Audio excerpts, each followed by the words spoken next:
o claustro manuelino da Batalha, a matriz de Vila do Conde, aliás, por todo o país, rara é a vila onde não se encontra uma presença manuelina.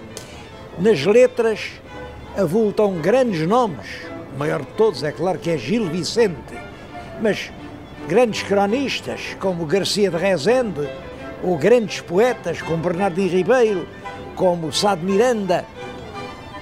Mas é claro que o facto mais notável de todo o reinado, mais notável pelas consequências que veio a ter na história portuguesa das décadas seguintes, foi a descoberta do caminho marítimo para a Índia.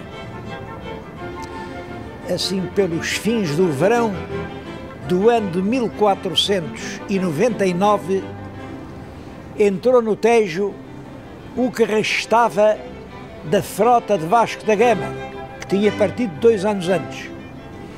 Os navios vinham carregados de especiarias e, sobretudo, traziam uma surpresa que se fez estremecer as bolsas de toda a Europa. Afinal, era possível carregar diretamente nos portos da Índia os navios e descarregá-los aqui nos portos das cidades europeias. Claro que o rei não perde tempo, manda organizar agora uma grande armada, 13 grandes naus, comandadas por Pedro Álvares Cabral, e manda-os caminho da Índia. Mas na viagem de ida, por alturas da Páscoa do ano de 1500, eles avistaram umas terras novas, a que puseram o nome de Terra de Veracruz. Um escriturário que ia a bordo de um dos navios, que era Pero Vaz de Caminha, registou com muitos pormenores todos os acontecimentos dos primeiros contactos entre os navegadores portugueses e os selvícolas que encontraram na selva brasileira. Esse documento é uma das obras-primas da nossa literatura de viagens e já com toda a razão se lhe chamou a certidão do nascimento do Brasil. Essas novas terras a ocidente desenvolveram-se rapidamente com a ação dos portugueses. A colonização sistemática e oficial ordenada pelo rei só começa, todavia, em 1530, com a fundação da cidade de São Vicente e a instalação do primeiro engenho de açúcar. É certo que, passados mais de 20 anos, um outro grande navegador português, Fernão de Magalhães, tentou encontrar uma outra rota para chegar da Europa à Ásia. Era a rota do Estreito de Magalhães. Saía-se do Atlântico, entrava-se no Pacífico, atravessava-se todo o Oceano Pacífico e entrava-se no Índico.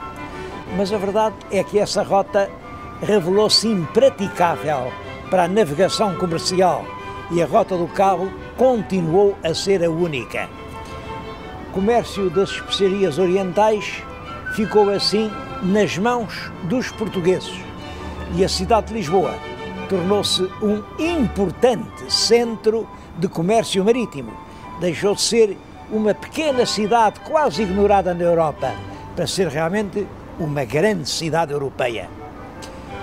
E a partir dos portos indianos, os portugueses expandiram-se numa imensa zona no Oceano Índico e no Oceano Pacífico. Missionários e mercadores portugueses penetraram na China e, depois de várias tentativas, em 1557, o mandarim de Cantão autorizou-os a instalarem-se definitivamente na cidade de Macau, cidade que veio a ser, até ao princípio do século XIX, o principal e quase único entreposto que ligava a China à Europa.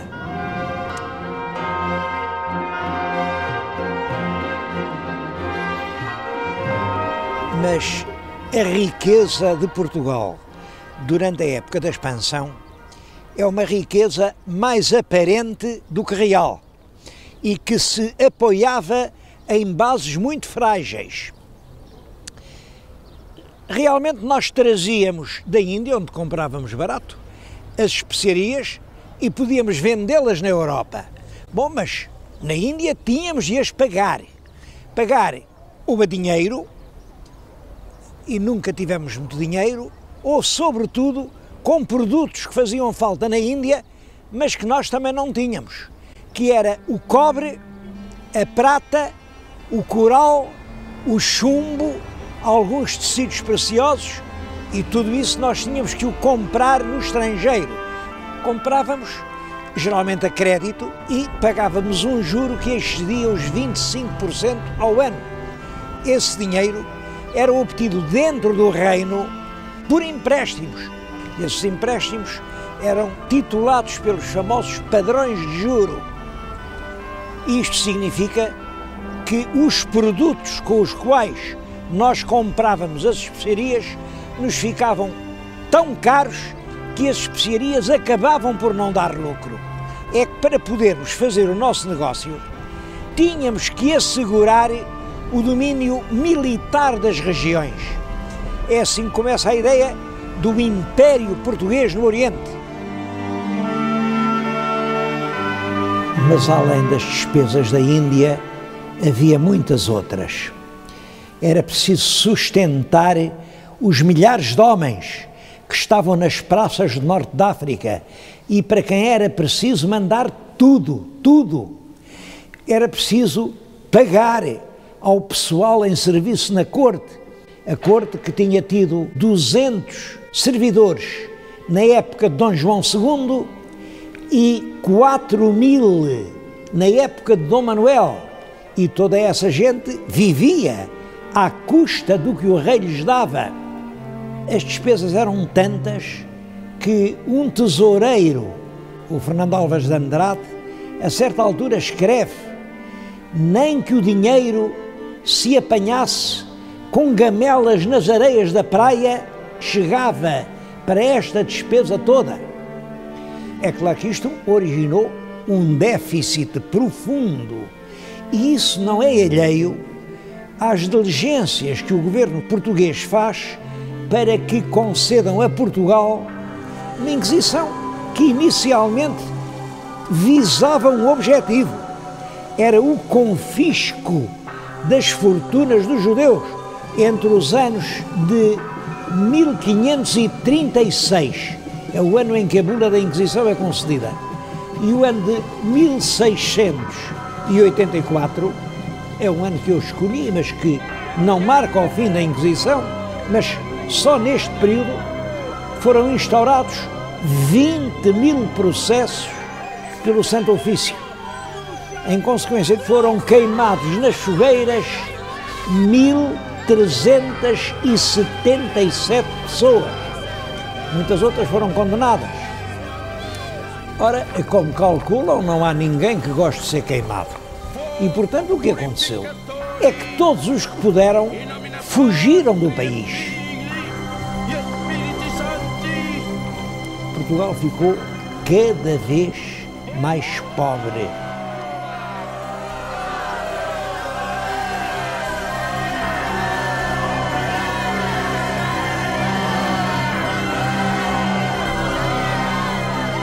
E é em plena crise que morre o rei Dom Manuel, que lhe sucede no trono o filho mais velho, que é o rei Dom João III, e como o rei Dom João III, à data da morte, não tem nenhum filho, quem lhe vem a suceder no trono é um neto que, quando herda a coroa portuguesa, tem apenas 3 anos de idade.